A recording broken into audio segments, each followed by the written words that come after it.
সে জামাতের নতুন পোস্টার বয় তাকে প্রথম বুঝতে পারেনি মিজানুর রহমান আজহারি। তাকে আওয়ামী লীগের লোকরাই, আমি মনে করি আওয়ামী লীগের মধ্যে একটি অংশ আছে যাদেরকে জামাতি লীগ বা শরিয়া লীগ অনেকে বলে। সেখানে তারাই তাদেরকে এমপি, মন্ত্রী, নেতারা, স্থানীয় নেতারা তারা এই যে ওয়াজের নামে যে একটি বাণিজ্য হয়, টাকা পয়সা লেনদেন হয়, তার মাধ্যমে তারা আওয়ামী লীগের এমপি, মন্ত্রীদেরকে প্রধান অতিথি করে এদেরকে জায়গা দিয়ে সারা দেশে ওয়াজের ময়দানের নামে, আসলে তাদের নামে হলো ওয়াজ, আসলে হলো তারা রাজনৈতিক এজেন্ডার মধ্য দিয়ে বাস্তবায়ন করেছে। তো হঠাৎ করে মিজানুর রহমান আজহারিকে কেউ ধরতে পারেনি। যখন সে একদিন ওয়াজের মাঝে বলা শুরু করলো, আল্লাহ ঘরে ঘরে আল্লামা সাঈদী দেন, তখনই তাকে ধরা শুরু। তার আগে তিনি বঙ্গবন্ধুর প্রশংসা, বঙ্গবন্ধুর স্থপতি, জাতির জনক শেখ হাসিনার প্রশংসা এগুলা করতেন। যেহেতু আওয়ামী লীগের এমপি, মন্ত্রীরা, কিন্তু ধীরে ধীরে ওই যে স্লো পয়জন, কিন্তু পরবর্তীতে এই ঘটনার পরে তার ধীরে ধীরে তার মুখোশ উন্মোচিত হতে থাকে।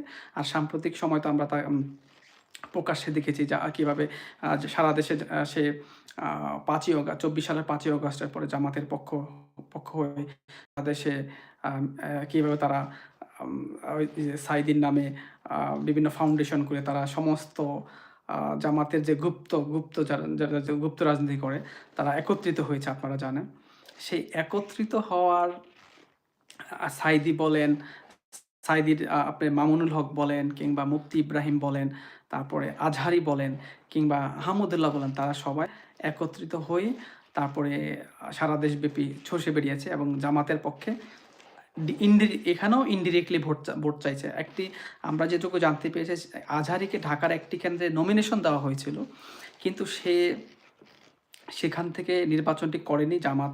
পরবর্তীতে হয়তো কারো পরামর্শে যে না, তাকে এই মুহূর্তে জামাত এক্সপোজ করবে না, তাকে গুপ্তভাবেই রাখবে। যার পরিপ্রেক্ষিতেই হয়তো সেই ইলেকশনটি করেনি।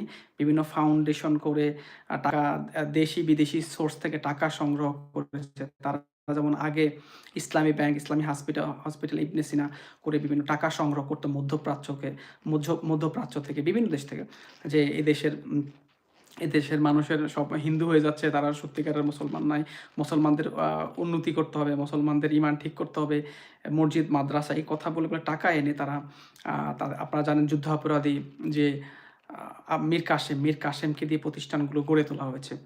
তারা মানুষ এবং মুসলমানদেরকে দেখিয়ে অর্থ সম্পদ বিদেশ থেকে আনতো, মধ্যপ্রাচ্য থেকে, কিন্তু সেই অর্থ ব্যয় করতো তাদের দলীয় এজেন্ডা বাস্তবায়ন করার জন্য।